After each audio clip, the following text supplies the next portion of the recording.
Hi, friends. Welcome back to the Regenerative Agriculture Podcast. You know all the types of conversations we have here related to soil health and human health and plant health and how those things all interconnect and intertwine. And my guest for today is a conversation I've been wanting to have for quite some time. Um, Herb Young, a citrus grower from Florida, who has a fascinating story and some interesting work he's been doing. He's been talking about it quite a bit online. Herb, thank you for being here. Thank you for all the work that you're doing. I'm trying to remember where or when was it that you and I met for the first time? Was it at an Acres conference? It was Acres 2 years ago. Yeah, sure was. Only 2 years ago. It's a Yeah, lot has happened in the last 2 years. sure has. Yeah. Yeah. Yeah. So you have quite a fascinating story about the scope of the work that you've done historically, and then some of this journey that you've been on more recently. Tell us a little bit about your life story and what got you here. So I probably have a completely different background. Well, maybe not. You came from traditional ag also. Yeah. All of us Um, came from somewhere, and we didn't yeah, start. Most of us we didn't start in regenerative or organic ag. we did. Uh, but actually, I had an interesting start. I was a biology major in college, and I got fascinated with agriculture and ecology at the same time. And I actually transferred universities and went to the University of Georgia because they had just opened an Institute of Ecology that was actually located right adjacent to the ag school. And I was a little naive and I thought, well, I can go and study both and integrate them. Um, well, the Institute of Ecology was pretty esoteric and not practical. And the agronomy department, from the very first paper I wrote, the professor called me in and he said, Herb, this ecology stuff, you need to realize we've been doing that for 100 years. Uh, and so basically, I followed suit and dove heavily into agronomy, trusting the sages and the wisdom of the time. Um, After undergraduate, I worked for a year on a research farm for one of the chemical companies, and I absolutely loved the research component. We were just doing field testing of all kinds of uh, new pesticides that they were evaluating. So they actually lined me up an assistantship to go get a master's degree in plant pathology. Um, and then I started a long and, by the industry standards, real prosperous career in the ag chem industry. Um, Started out, I was a field rep, several places in the US for 6 years. And then I became a development manager, handled research across the US for some fungicides. I was working for a French company at the time, Rhone Poulenc, which doesn't exist anymore, but moved to France and managed fungicides development in Europe. Um, Coming back to the States, the global economy collapsed and we all returned at the same time. So I took the chance to go back out to the field and do what I loved. So I landed in Georgia and was the tech rep for 15 years, uh, doing a lot of field trials, calling on university professors, contracting research. I was really good at launching products, so I had a chance to go into the home office and then spent the next 7 years as a product manager and actually managed the entire launch of some fungicides and a nematicide. Uh, and then as I was approaching retirement, I saw a unique opportunity to come back to Georgia. Both of my sons happen to live in the small town where I am. And somebody was retiring. And so I jumped at a chance to take his job. And I worked on a research farm for the last 5 years of my career. Um, really, really enjoyed it. Had a lot of fun. The technology had exploded. We took half of our data with a drone this incredible accuracy and the complexity of the data that we were able to take. So then I had this interesting experience. Getting ready for retirement, I thought, I have citrus at my home. I'm about 30 miles from the Florida border, and we can grow citrus here. And I'd planted a bunch of trees in the backyard and thought, wow, that's really enjoyable. So prior to retirement, I started researching some different methods of growing. And I really innocently thought that organic might be a economic opportunity for me. And when I started researching it, I was absolutely blown away to realize the entire body of data that had evolved in the last real rapidly in the last 10 years, and was just fascinated. When And you were referring to the data that had evolved, are you referring to agronomic information? You're referring to information on citrus production? no, agronomic on regenerative agriculture. So Okay. basically, I discovered for myself regenerative agriculture, and you know, was actually frustrated that after 38 years in the ag industry, there was no discussion of life in the soil and the ecosystem and microbiome and the interaction that it might have with plants. And I've called it ag's best kept secret, which is, it's just a shame that we are up against this huge wall of. And I don't know that the information is being suppressed. It's just not widely known yet. Um, I'd actually taken soil microbiology in college, and there was no discussion of beneficial microbes. It was Yep. it was just about pests. Here's your nematodes, here's your fungi, here's the We were talking insects. about a time period that's 40 or 50 years ago. Yeah, There was a lot less information then than there is today, but there was still a it, decent amount of information available then. there still was, and there should have been leftover information from prior to the World War II transformation of agriculture. Let's see, I was going through college in the early 80s. So, um, yeah, so I spent a full year researching regenerative practices. I had a 3-hour commute total in the truck every day getting to the research farm. So for 1 year, I listened to every podcast I could get my hands on.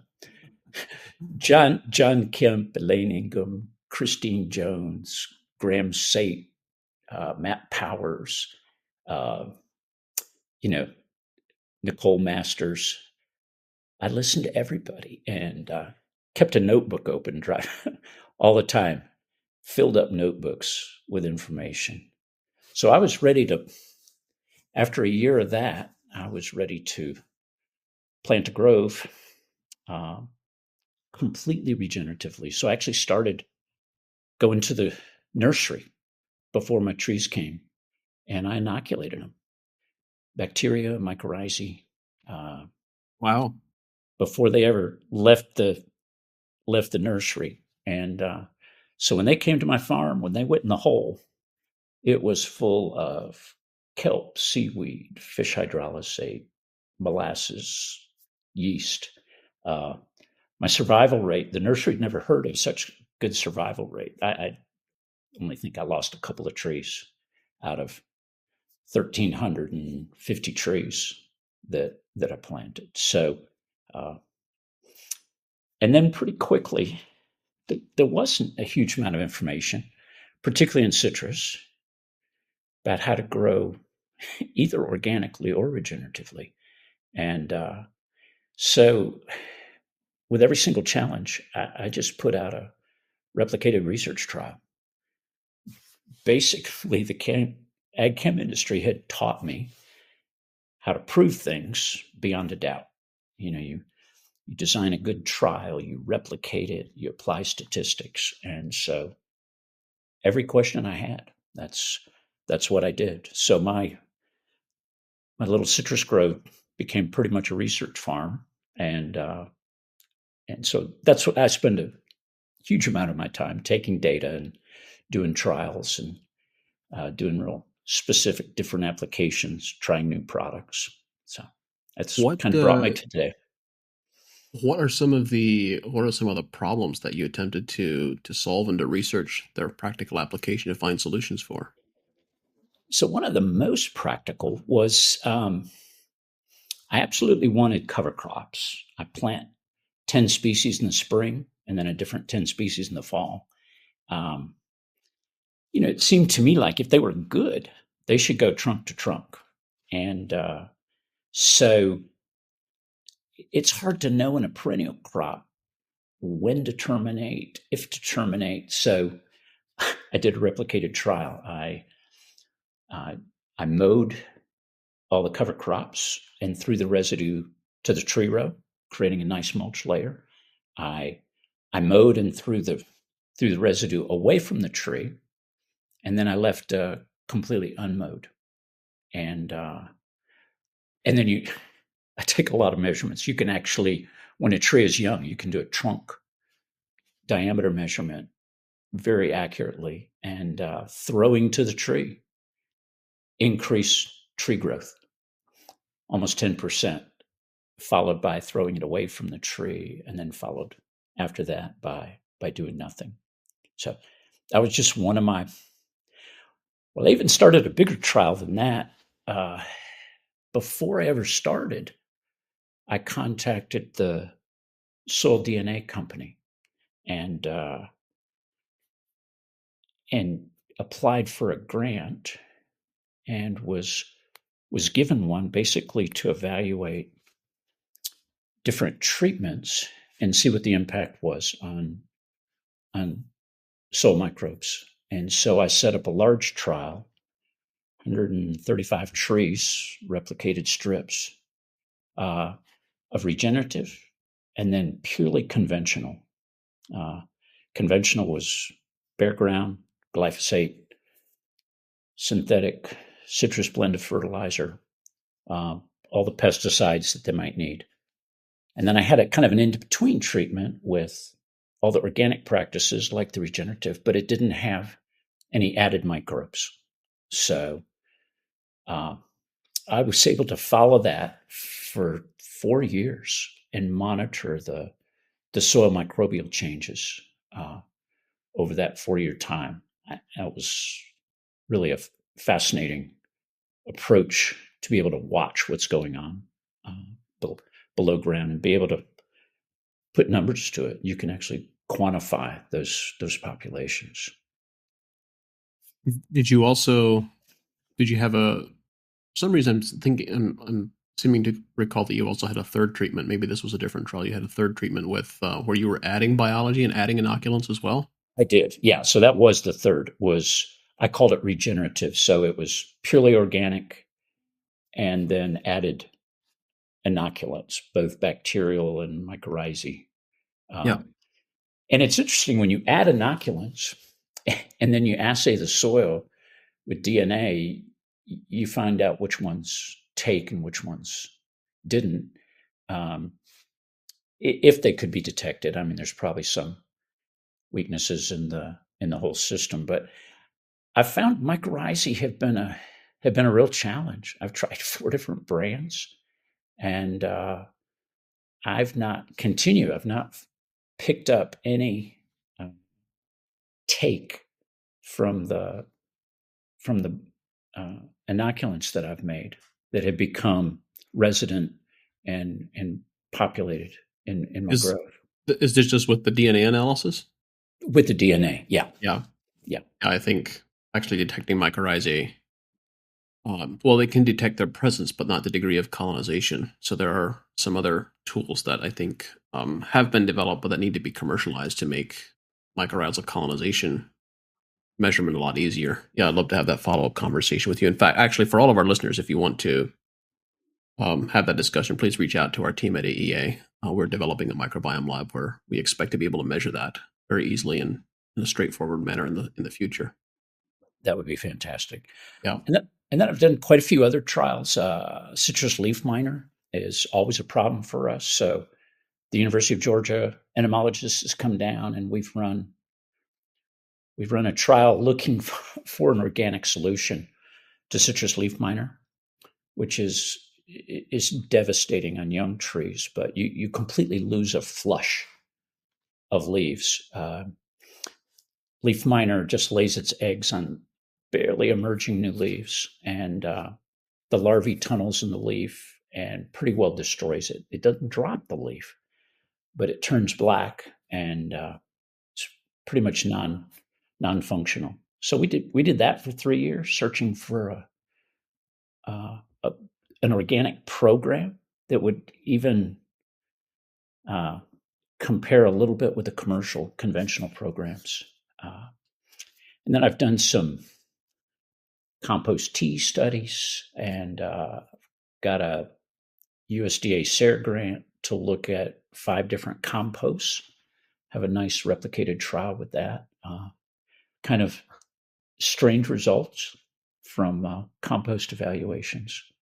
Oh, tell us, but you can't say strange results and then not tell us what happened. Right. So I evaluated 3 composts. One I generated myself, nothing fancy, just turned it occasionally. One from a soul food web consultant, and then one that was a commercially available compost nearby that actually has 25% biochar mixed with it. So that's my 3 composts. And then I had a pure humus product, which is kind of the next stage beyond composting. It's added clay so that it makes the compost more permanent. And then my untreated was cypress wood chips, and it was really interesting. During the season, this humus product did the best. Citrus continually flush new leaves. Genetically, we can get 5 flushes a year. So, and it takes 25 leaves to produce a fruit. So you want, and I'm trying to grow a tree at the same time. So I want the maximum growth and the biggest tree I can get. During the season, the humus compost was ahead of the others. More flush, bigger leaves. You can do percent flush, canopy growth. Then coming out of winter, the strangest thing was the wood chips had the best winter survival and new activity in the springtime. It's very curious, but actually a local regenerative pecan farmer explained to me, he said, we use wood chips to increase fungal populations. So that could indeed be part of it. What was the application rate of the wood chips relative to the compost applications? It was about the same weight. So let me see for you. The wood chips went out at about 10 pounds per tree. These were relatively small trees, 2-year-old. So it was a 18-inch radius circle around the base of the tree. Probably, yeah. So anyway, some interesting findings, and through the SARE project, those things get published on their websites. Yeah. So there's a couple of different directions I want to take this conversation. I do want to dig deeper into the research and what insights and advice you have for growers in conducting their own on-farm research, because I think there's a lot of opportunity, a lot of wisdom and experience that you have there. But I'm also, I think people need to hear about the results. So you've been describing your process and the journey and all the research that you've been doing, but bring us flash forward to today, to the last 6 months, the last year of results. What has been happening? How has your overall orchard developed? Um, One of my challenges, I have so many varieties. So I've got at least 10 varieties of citrus. Um, and the ultimate result is that I've in the last year started measuring nutrient density of my fruit.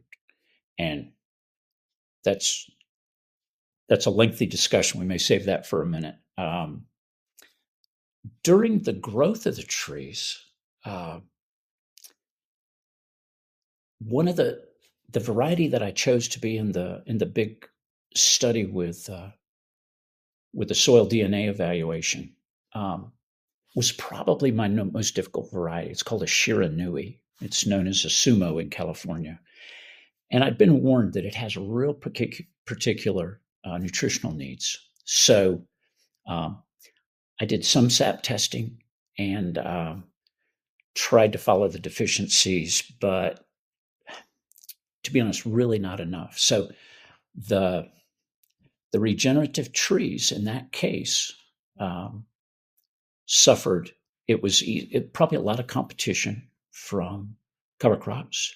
Um, David Miller visited the farm a year and a half ago, and he kind of warned me about that. He's, these smaller trees, they're they're fighting to get the nutrition they need. So um, the the conventional trees with bare ground with glyphosate um, actually grew twice as fast as the regenerative trees. So um, that is actually my biggest goal for the year is how to use nutrition this year, more intense sap testing, uh, get all of my nutrition uh, up to speed. So that's one impact that I feel it's going to have, getting those Shiranui trees back to optimal growth, get size. And then I really believe that problem, that solving that issue will also address a lot of my leaf miner concerns from a from a Dijkstra point of view, trying to get the bricks or at least the concentration, the nutrition in the leaf up, so that leaf miner adult doesn't identify those trees as an ideal spot for the wheat growth. So I've really been unsuccessful at controlling leaf miners organically. Every year they get worse. Um, One of the early successes I had was with Bovaria bassiana, which is the uh, natural entomopathic fungi. So it's pathogenic to insects. They completely encase insects. So you put it out on the tree. During the growth season, I use it every month. Goes out through the drip irrigation system and grows up inside the tree. The first year when pressure was low, we got fantastic activity. Early in the season, we got 75% control. And late season, when the pressure increased, it dropped to 49%. So Hang on just a second, Herb. I want people to really hear what you just said. You're putting on this fungal treatment, and it's actually going into the plant, and it's living inside the plant tissue that the insect is then feeding on. exactly, it is. So you have to start your applications. Ideally, I started 2 months before anticipated moth flight. So taken up by the roots, grows internally in the tree out into the leaf. It's almost hard to believe until you see the control. So I did bypass irrigation so my untreated checks wouldn't get any of this Bovaria when I injected it. And those trees absolutely were clobbered. So it's it's a replicated trial. I mean, that's my whole goal. If I see so many people, they do, when you said speak to growers, when I hear stories about, well, my neighbor didn't do this and his crop failed, mine succeeded. I mean, it's a good anecdote, but I need to hear that 4 or 5 times before it really sinks in. So, I mean, what I do is replicate it. You decide what your treatments are going to be, and then you go to the next block and you put them all out again. You randomize it. You go to the next block and you put all 3, 4, 5 treatments out again. Um, it's just a good research technique. So, yeah, Bovaria bassiana really worked. I think you and I need to have a conversation about the leaf miners because I'm reasonably confident we can solve that in a pretty straightforward manner with some of the things that I've observed. So how old are your trees right now? They're 4 years old right 4 now. years old. Yeah, yeah. And continuing with the results or the status of where you are, what is the relative? You've mentioned the leaf miners, but other than that, what is the relative degree of disease or insect resistance relative to other citrus that you see in the region? Actually, I have no disease. My trees are incredibly healthy and vigorous, with this exception of the one variety, which I'm realizing now is a varietal problem. So um, they are the growers around me regularly are putting out fungicide treatments almost routinely throughout the season. Um, they're using insecticides very aggressively, and which even concerns me. I think they're promoting resistance using the same product, imidacloprid, over and over and over again.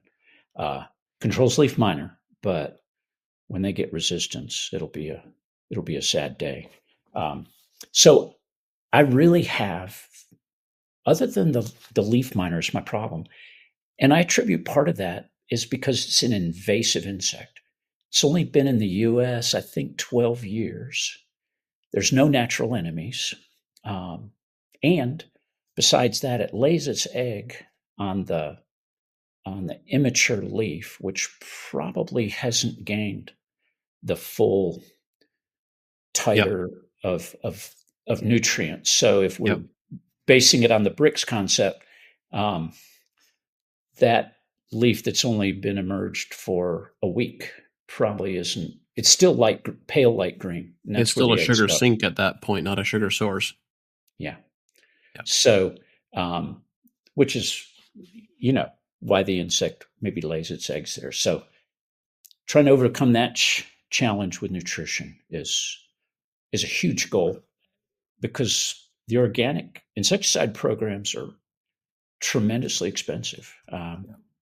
I've tried a little bit of everything: neem oil, thyme oil, chitosan, uh, and then really the hammer that I have is spinosad, which is an organic insecticide. But it's very hard on beneficials, and so I really hate to use it.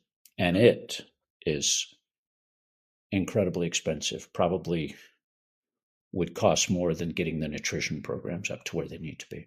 Yep.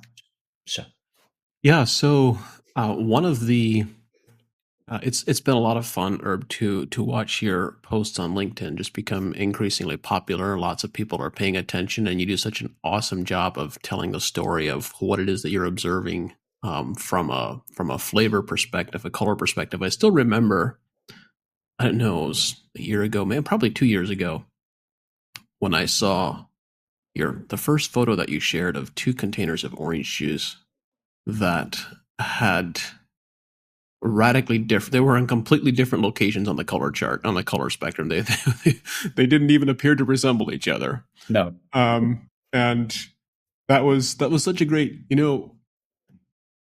We're very visual creatures. We it's the things that we see and that we taste and smell that probably have some of the greatest impact. That was such a powerful visual. So you mentioned that you're starting to do some work with nutrient density testing. What has that whole journey been like? What have you been observing and discovering with changes in the quality of the fruit that you're producing? yeah. So I've sort of called that picture the picture that made me famous. I mean, I had no idea You put something on LinkedIn and all of a sudden it has 50,000 views. And it's so that was the very first. Well, it's actually quite a story. Um, the University of Florida, one of the professors said, called me and he said, Herb, we've got a grant to analyze fruit. Why don't you compare your regenerative fruit with a conventional grove? And I thought, wow, that's a great idea. So I lined up labs. Um, at harvest time, when my first variety got ready, I located another grove, the closest one I could find. It's still, it was 10 miles away, uh, similar weather. So, same day, I went and sampled their fruit and my fruit, uh, went home, juiced them, and froze them immediately. So, kind of stopped the process. So, that was the first one was Page Mandarin. And that's where the famous picture comes from of bright oranges and yellow Yeah. oranges. Um, the differences were unbelievable. So even everything about them, the taste, and I hate to say this, but even the smell was wonderful with my oranges, and it really was unpleasant with the others. And then a few weeks later, I had grapefruit that were ready, and so I did the same thing.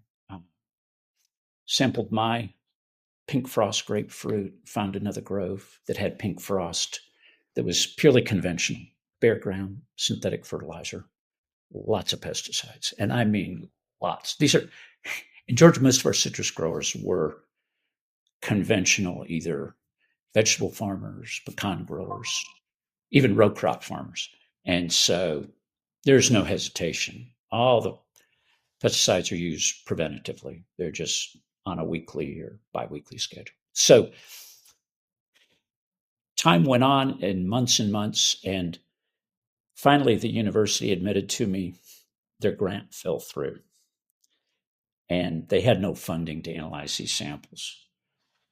So I waited and waited, and finally, big discussion inside the family. Uh, at the time, these were about $1,400 a sample to send them off to the lab. So we just decided we need to do it if we were going to be in this business and prove that we could make a difference. So um, we sent the samples off, and I was expecting maybe a 50, maybe 100% increase uh, in nutritional levels. So the lab that we sent them to was Eurofins. It's a nutrition lab in North Carolina that's USDA certified.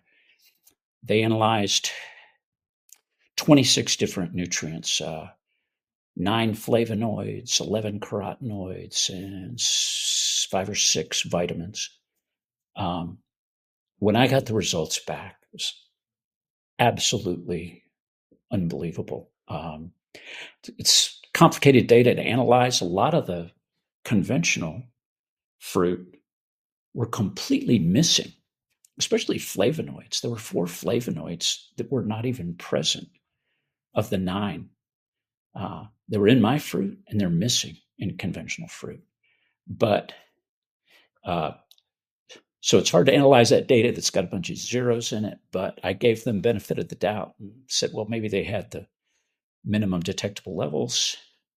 So a real conservative analysis of all those numbers, 102 data points, was that the regenerative fruit was 8 times nutritious than conventionally grown. Wow. 8, hoping for 100%, and I got what? 8 800%. times. Yeah, yeah. One of them was hesperidine, which is a blood flow, brain function, memory, cognition. In one of the samples, it was actually 39 times higher in regenerative. It's just, I mean, we are really talking food as medicine. Well, It, you're 39 times higher in the case of that one, but then some of those which are completely absent, it's infinitesimal levels higher because it's comparing something to zero is and and when you analyze and when you do a little digging on these flavonoids. I mean, we don't know much about them. They attribute flavor, but all of them are antioxidants. Almost all of them are anti-inflammatory. Um, the all of them are anti-carcinogenic. Um, the carotenoids also contribute brain health, eye health, heart health, and some of them even skin health. So I've got them all broken out. AI is wonderful to do research on specifics like this. So uh, it actually, the dramatic effect it had on me, I actually changed the way I ate. Um, I realized just going to the grocery store and buying produce off the shelf, I'm not getting any nutrition from that. If that's how, what's in conventional produce. So, one step, maybe a small step is to buy organic, but to go and buy from the farmer, go to a farmer's market, um, talk to the farmer, ask him what his production is like. Chances are at a farmer's market, these market gardeners are all going to be regenerative or very, very close to regenerative. It's going to be a completely different product than you can get anywhere else. And my bet is, I bet it's 5 times the nutrition level of what I could go to Yeah. the grocery store. Herb, the story that you're describing, recently I've been digging into milk and the nutritional phytonutrient content, the vitamin content of milk, and what's supposed to be there versus what's actually there. We're working on a project with the dairy with a specific intent of trying to produce immunotherapy quality milk. And came to realize that milk is included in the food pyramid, the expectations of 2 servings a day, and the the expectation for the dietitians and nutritionists to put this together is that those 2 servings of milk are supposed to contribute 25% of the RDA of vitamin B12. And, well, there's an interesting discussion that could be had around, is the RDA actually enough or not? I would argue, and many people would argue, that it's not. It's not enough for you to be really healthy. It's just enough to keep you from having deficiency symptoms and from becoming really sick from having a vitamin B12 deficiency. I haven't seen a large amount of vitamin B12 data coming from milk, but what little I've seen makes me suspicious that we are nowhere close to having enough vitamin B12 in most of the commercially produced milk to actually provide the RDA expectations that were foundational to including milk in the food pyramid. And when I think about citrus, the reason citrus became a significant thing in European culture, or became recognized for its medicinal benefit, was for scurvy treatment, of course, with vitamin C.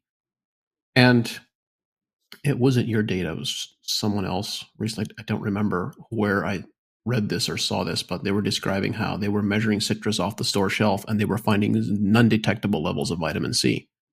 And at some point, we have to ask the question, well, are we at the stage where fruit are just a sugar delivery mechanism? At some point, we're getting dangerously close to being in the same category as soft drinks.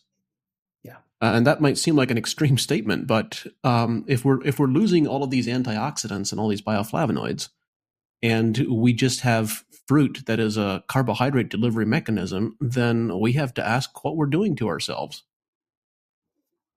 And this information needs to get out there. I mean, your milk example is perfect. I mean, I would propose if somebody analyzed raw milk versus fully pasteurized, and gosh, especially skim milk, it's colored water, it'd be completely different nutrition profiles.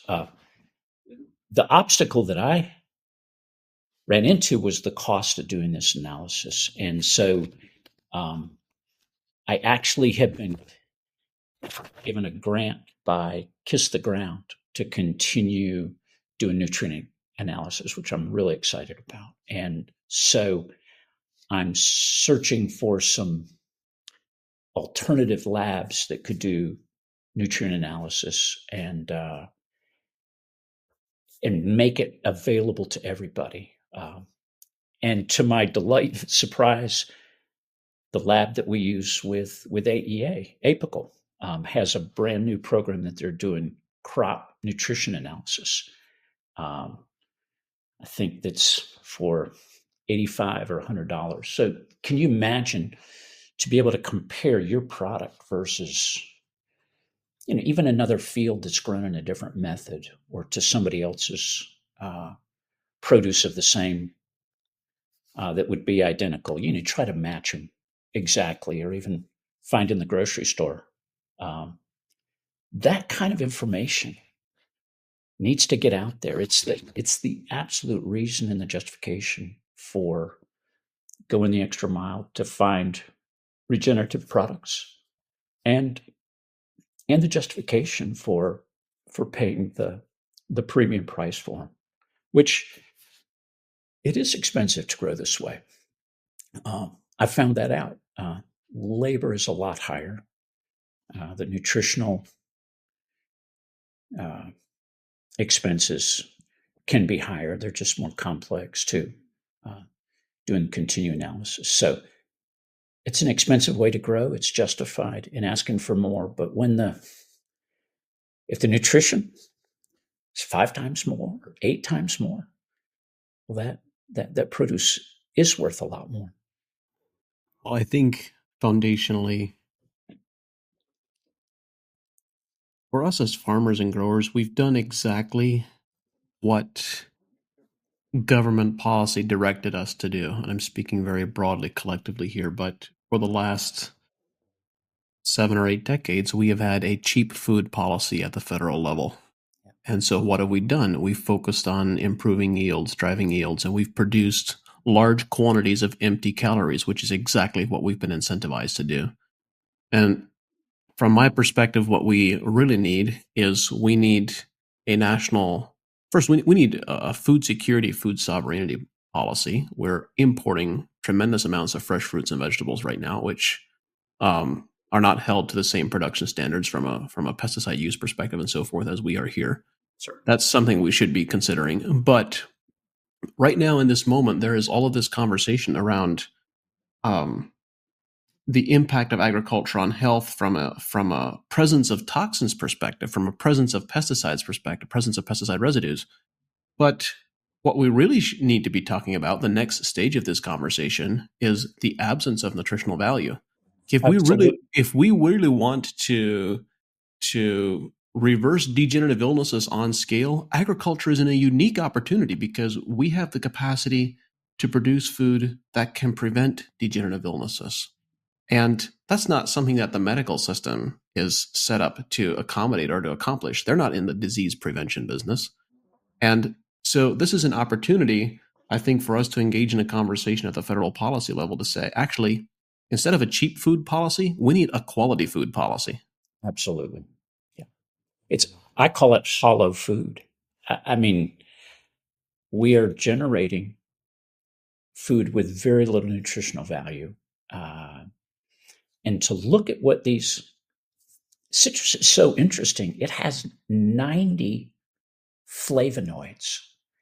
Every one of them has a unique role in the human body. I mean, it would be an enzyme or hormone to activate something, to trigger a reaction, all health benefits. And yet, I'm even running flavor comparisons. So now when I go to the conventional grow versus mine, I take enough samples so that I can get them home and do a taste comparison. And it's really fascinating. I have to taste the conventional fruit first I know because exactly why.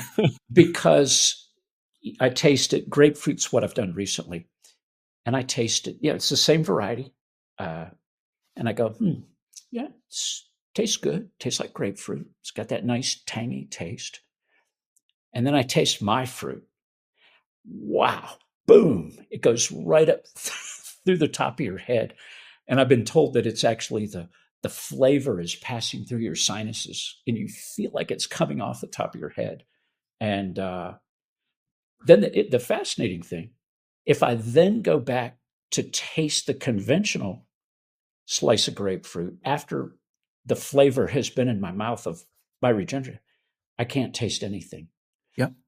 The My taste buds are so completely inundated and overwhelmed, in a wonderful way, by the rich depth Yep. and the intensity of the flavor. And the regenerative fruit, goodness, the flavor lasts for several minutes, sometimes a half an hour in your mouth, versus the conventional that you get a little flavor, boom, it's gone. So that's been fascinating. Flavor is nutrition. It's just like color is nutrition. And we need to start when people come and they say, I haven't had a good cantaloupe in years. Mhm. Or I go to the store and no matter what I buy, the strawberries are tasteless. Tomatoes don't have any flavor anymore. They also don't have any nutrition anymore. So Yep. that's the realization that we need to. Flavor is nutrition. We have the most accurate analytical tool built into our own body, the human tongue. Yep. I mean, Flavor and aroma. flavor and aroma, absolutely. Incredible measurement tools, and we don't use them. We should be seeking out flavor, and then we'll be getting nutrition. The one thought that I would add to this, I completely agree with what you're saying, and sometimes I get the question, well, what about crop X, or what about this scenario, where people can think of a potentially conflicting scenario. And the answer is that a lot of, particularly a lot of more recent, more modern cultivars, and sweet corn is an example crop of this, but there's other examples you could pick from as well. Some crops have been bred, apples another example, they've been selected to have extremely high sugar content. So they're very sweet, but that sugar content as a result of genetic selection is perhaps less associated with nutrition than it was historically. Like our palates are, there's a reason we're attracted to sweetness, because historically sweetness was in conjunction with flavor, was also associated with good nutrition. Now that can be overcome or sabotaged, if you will, with genetic selection to a degree. The newest sweet corns they called super sweet, and they were supposedly 10 times more sugar content. Um, and I, I'm sure you're right that it's just sugar, which a little bit concerns me about just a Brix measurement on juices and orange Right. juice, for example. Exactly. It's a good measurement of sugar. It's actually a measurement of total dissolved solids, but Exactly. you don't know what those are. Is the sugar masking the absence of all these flavonoids that weren't in their fruit, the carotenoids that are missing? So it's fairly complicated. Yeah. Are there any other stories? I want to come back to the research conversation, but before we go there, are there any other stories or observations that you'd like to share on the improvements in crop quality? We started with your story of the differences in color in those two bottles 2 years ago, and I know your story has been incredibly well received online. Yeah. So that first experience I had was just the nutrient quality of the fruit, and so fortunately, so with the support from Kiss the Ground, I'm actually going to link it back to the life in the soil. So I'm taking 3 sets of samples from the fruit from everywhere. It'll be uh, total minerals, uh, total nutrition. Then I'll do a flavor study.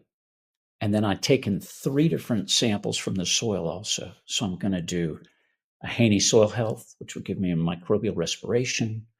Uh, it'll show the breakdown of nitrates, ammonia, protein generation, uh, and then I'm going to do the DNA from every sample, and then also do a microscopic evaluation, and probably a microbiome meter, which is a nice, simple, quick little test to get a good fungal bacterial ratio of the soil. So my goal, and I'll do at least 4 sites. So my regenerative fruit versus a conventional grove for each of 4 different varieties of citrus. I've already done two different grapefruit varieties this year, and then in November, when the other fruit gets ripe, I'll do some other more conventional citrus, honeybell or carotenoids, or page mandarins. So um, I really believe doing.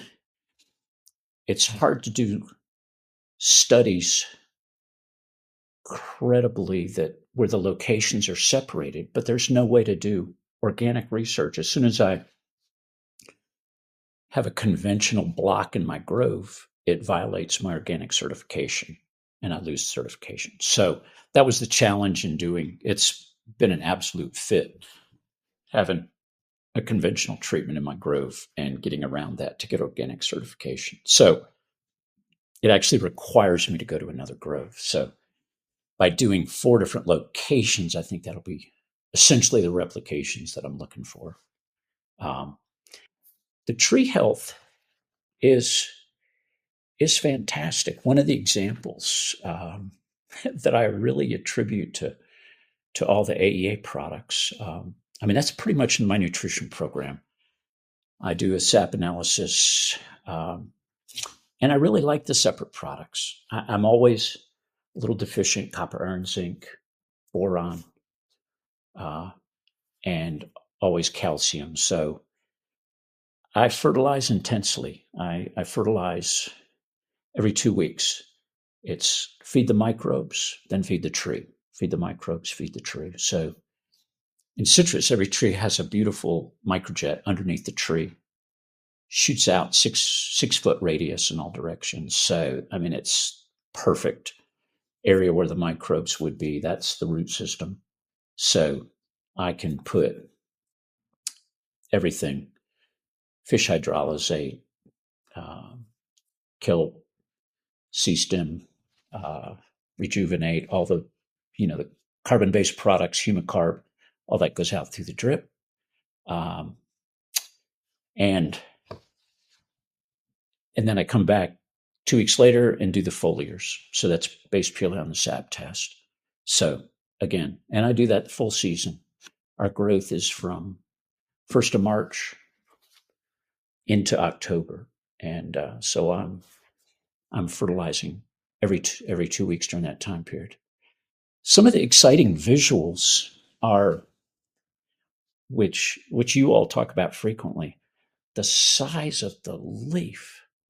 Oh my goodness. When I get copper and zinc at the right levels, I get these little solar panels out there. I mean, they are huge. And so in the same tree, based on the nutrition of that time period, I might have 3 different size leaves, from small, modest leaves to a great big, To brand new give us leaf. some context, can you tell us a little bit about what these leaf sizes and measurements might be?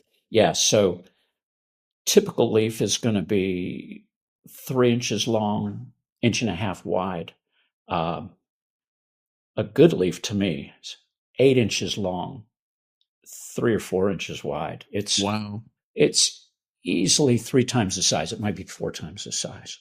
Um, and and again, citrus can do 5 flushes of leaf a year, leaf flushes. So we just live for it. Everything we're trying to do is constantly, all season long, keep their nutrition optimized so that we get these amazing. Earlier in our conversation, you mentioned it takes 25 leaves to grow a fruit. What leaf size does that number need to change?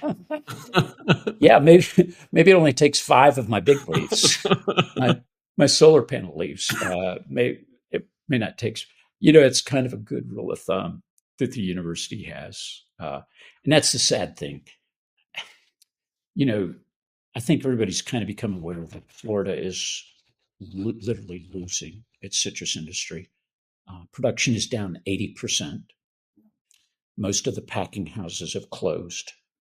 There used to be 200 and something. I think there are 8 left. And it's HLB is a bacterial disease, uh, Liberibacter, that's transmitted by a tiny insect, the psyllid. And so they're trying desperately. They've already spent $1.4 billion in research with no solution. $1.4 billion. Um, it's been there not 20 years yet, and it's basically destroying the industry. And I absolutely believe. Now, we're fortunate in Georgia, the psyllid, the vector, is in it hasn't come north into Georgia. Apparently, the cold here limits its range. Now, from my point of view, after working with insects my whole career, all it's going to take is one mutation.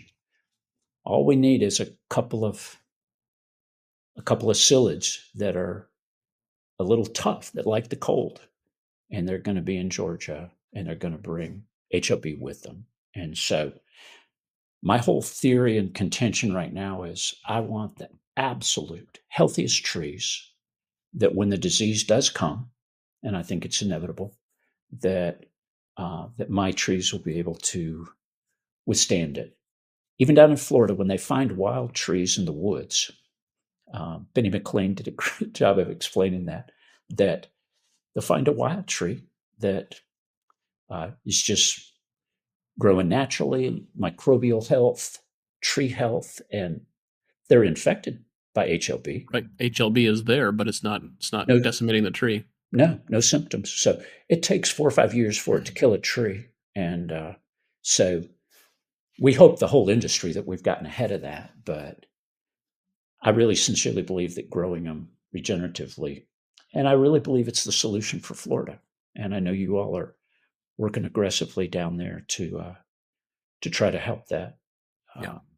to prove that situation. So, Well, we've already demonstrated success in reversing HLB, but it's a question of at some people at some point people become so jaded that um, any promise of potential success is met with disbelief because they've already been disappointed 100 times. and there's also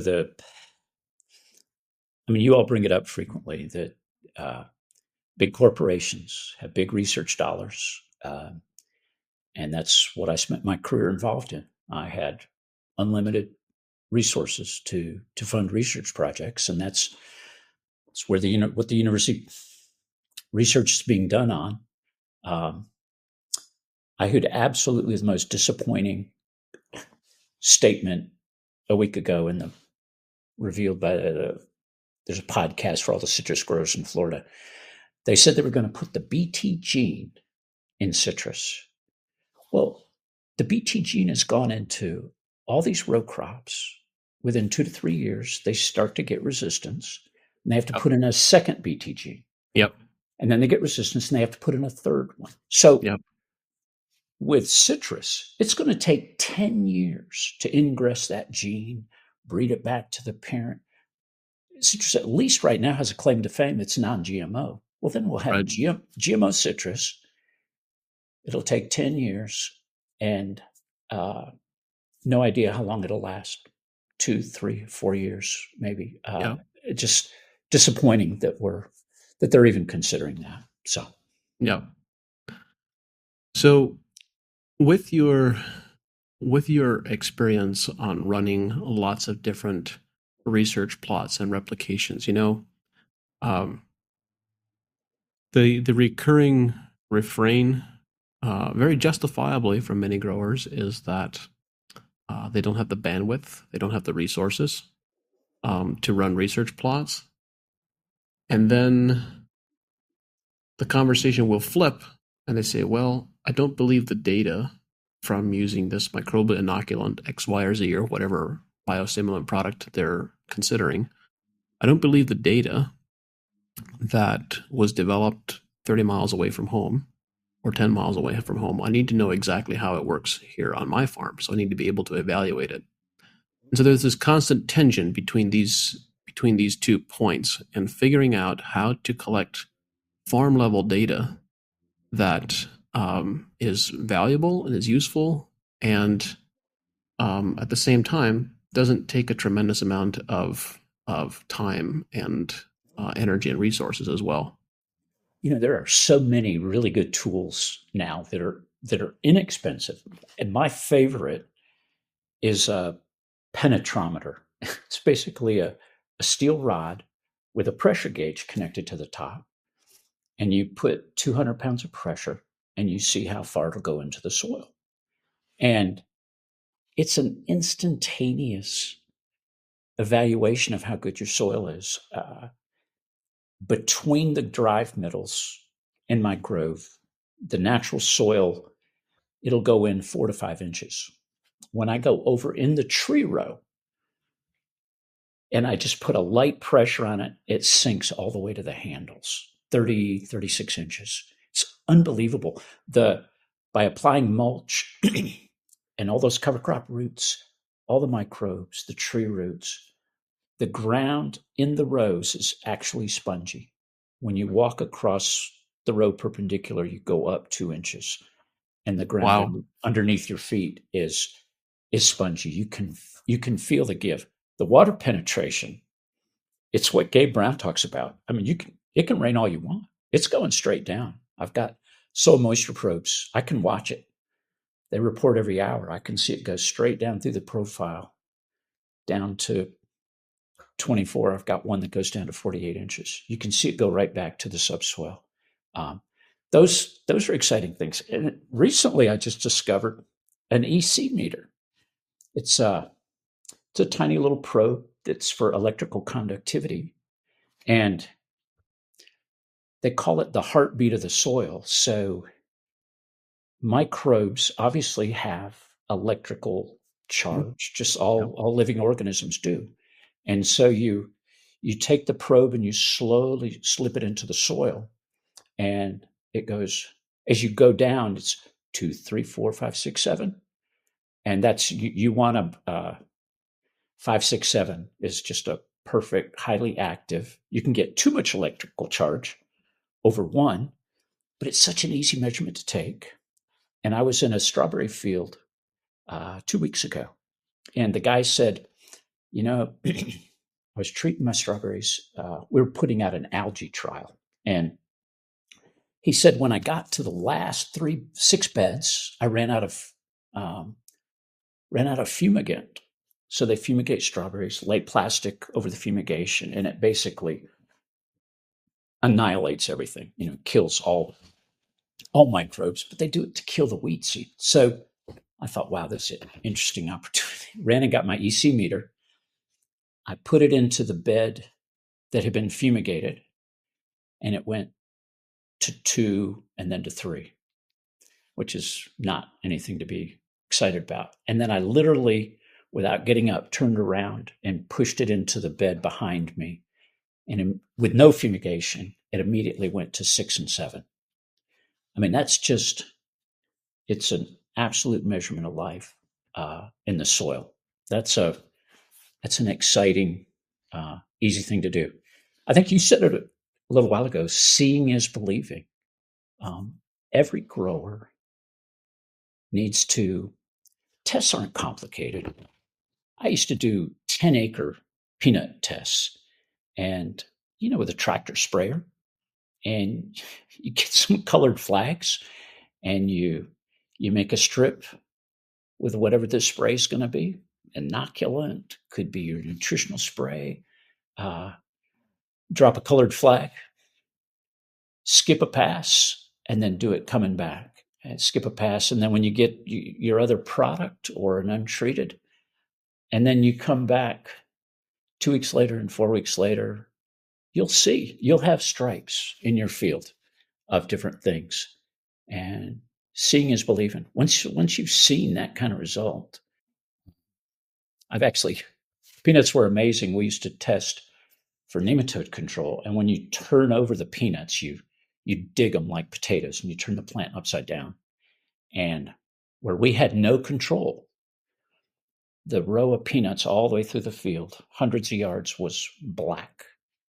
And the rows next to it, you could actually do a color comparison. We do 5 or 6 different nematicide treatments where the control was good, excellent, beautiful tan row of peanuts. So um, you can prove to yourself real quickly. It takes a little bit of time. You got to stop, jump out of the tractor.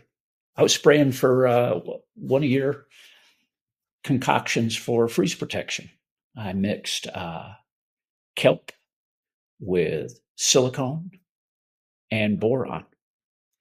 And chitosan was with it too. So I sprayed my whole growth, and then I thought, no, I really need to test it. So I just turn off the sprayer, hop out, put down a color flag. They're always in the tractor with me. I leave 10 trees unsprayed, go down 4 rows, do the same thing in a different part of the field, leave 10 trees unsprayed. When those leaves come out in the next week, I'll go back and I'll look at the leaf emergence or whether the freeze that we had 2 weeks ago destroyed those little tiny leaflets that were emerging. So it'll be an instant result. I'll be able to tell exactly what worked and what didn't. Yep. Thank you, Herb. This has been a wonderful conversation. Are there any remaining insights or highlights that you would want people to be thinking about? I think the thing that started to become passionate for me is the economics. There are markets out there for nutrient dense food. I've actually built a stair step, and I've said it this way: to sell produce, particularly, there's a wholesale price. Significantly above that is a retail price, and then you could go organic and certified organic. Each one of these is a step increase, then regenerative, and then nutrient dense, which is the step that I feel like I'm on because I've been able to prove it. And then beyond that is actually a developing market for food as medicine. And there's It's a very tiny market at this point, but it's growing. I read some numbers yesterday. This is macroeconomic, looking at the whole country as a whole. But we spend, if I recall correctly, we spend 1.6 trillion on food and 1.7 trillion on healthcare, and that is what people are paying. That's not government. That's not coming out of the government pocket. That is what people are paying. They're actually people collectively are spending more on medical right now than they are on food. I mean, I put on some of my posts, why pay a doctor when you can pay a farmer? If people were willing, and I just believe that's education. I think as people realize, and that's what we need this data that's showing the nutritional value of food. I've tried to market to that audience, and actually, my crop was my first harvest this year, so my crop was fairly limited. I think probably I'll reach about 10 times this eventually, pretty easily. And but so we targeted that audience, and I mean, it takes some advertising. All these things roll together: social media, Google advertising, trying to get exposure through collaborations, doing exactly this podcast, just trying to educate, making people aware of the difference that can be made. And I sold out my crop, and people have people have been alarmed. Supposedly, the University of Florida gave a presentation in marketing 2 weeks ago, and the presenter got up and pulled up my website and said, "Look at the price this guy is getting for his fruit," and Yep. he sold out.